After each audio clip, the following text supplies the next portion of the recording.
Any idea elaboration is an investment to explore whether an idea has potential, whether it has potential for feasibility, desirability, and novelty. So we invest our time, our resources, our creative efforts into the kind of ideas that seem to have potential, particularly those kind of ideas that have potential to take us into new directions of thinking, into new unknown territory. Any idea that seems to be both novel, feasible, and desirable doesn't need much investment. You don't need to go into much of elaboration on these kind of ideas. When you want to go into your creative elaboration, it's about finding those ideas that break away from current and historic solutions. The kind of ideas that seem to offer something new, something unseen in your team, organization, or industry. Maybe just as an element of the idea, or the total idea itself being novel. As you let your mind wander into these new directions of thinking, you may feel some discomfort. That's because you cannot completely stop judgment. You'll feel that it's wrong, that it doesn't go according to your logic. Maybe because the idea has some logic coming from another industry, or another profession, or another type of organization. But you have to tolerate this discomfort. And that's why we need some fearless elaboration when going into new ideas, into new directions of thinking. Let's take an example. Imagine you have to rethink the street light in shopping streets, in a major shopping street in town or a nearby city.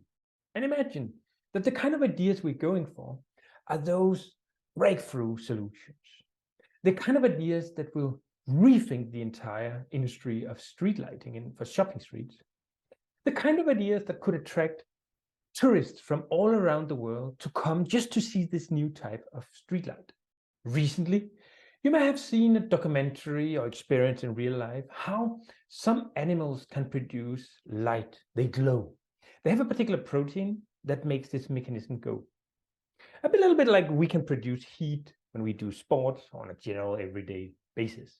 Now you may get the idea that you could take such animals, for example, the jellyfish that can glow, and put inside aquariums in the shopping street, putting enough of these jellyfish so they can glow up, they can light up the street, maybe from below or from the side or from the top. For some people, such an idea may seem novel, but it's really unclear whether it's feasible. Would it work? Would these kind of jellyfish be able to survive in such environmental circumstances? And would it be desirable for the users of the shopping streets? Now, that's a perfect starting point for a fearless elaboration. You start elaborating ideas, you maybe start to visualize or elaborate the ideas with details about how it should be. You find out knowledge about how many jellyfish you need and what kind of environment they need to survive, and so forth. You move on with the idea. You have this fear that it won't work, a little bit of discomfort, but you tolerate it. You move forward because you know it may take you somewhere, maybe to a new place where you're not necessarily using these kind of jellyfish, but a new place where you see the problem from a new perspective and you understand the whole situation about street lighting, shopping streets, completely, fundamentally different. Idea elaboration is basically to identify all the unknowns, all the assumptions you have related to particular feasibility and desirability. What are you unsure won't work? Check it. Get to understand whether it will work or not. Each single detail. For the same for desirability. Who will like it? Who may like it? Who are you unsure will like it? Check it. Be sure. Even for the things that you feel very comfortable, sure about that it will work, they will like it, check up on it. In such a process, you will meet users and domain experts to try to answer these questions. But you cannot always completely trust these users and domain experts because they are also bound by the current and historic solutions. And they will also feel a kind of discomfort when they approach with new ideas that may bring in new ways of thinking, new directions of thinking, new logic that comes maybe from other industries. Users and domain experts are primarily interesting in terms of understanding whether the idea is desirable or not. But often, particularly domain experts, cannot resist evaluating the idea based on feasibility as part of the overall feedback they give to you. Even if you specifically ask only for their knowledge, their insights, their experience about such an idea and its desirability. As a result, you may end up getting a rejection because they fear that it won't work, even if it would be very interesting if it actually did work.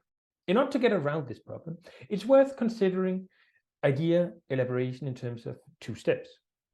Step 2 is the normal step where we go to users, domain experts, and check the idea with them. But try to postpone that step. Make it the second step and create an intermediate step here, or the first step, a new first step, where you only check up on the idea in terms of feasibility. And here we may not need anyone related to the industry. In particular, if the idea is novel, any industry experts or organizational experts or domain experts may not be able to evaluate on feasibility because they haven't seen anything like it before. So we need something else. We need idea experts. Idea experts are not necessarily anything related to the industry or the domain you're working in, but they have some knowledge related to the idea itself.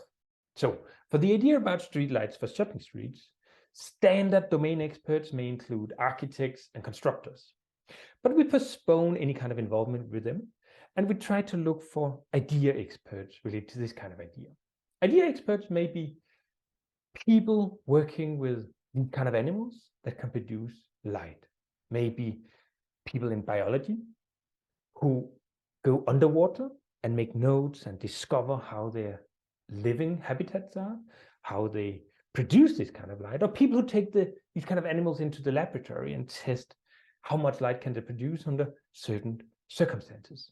These kind of idea experts may have very little knowledge about how you create streetlights for shopping streets, but they can help check up on most of your assumptions related to the feasibility. They can help clarify whether it will create enough light, whether these type of jellyfish can actually survive here, and whether there are other kind of animals that can produce light that may be more feasible for this kind of situation, for the streetlights. So now we have this feasibility checked up. We can go to our domain experts and our users, and we can ensure them exactly how much light it will be able to produce, roughly how much jellyfish we need, and the kind of living conditions they need. And now the architect can start thinking about how can we create such circumstances, such living conditions inside the street of a shopping street.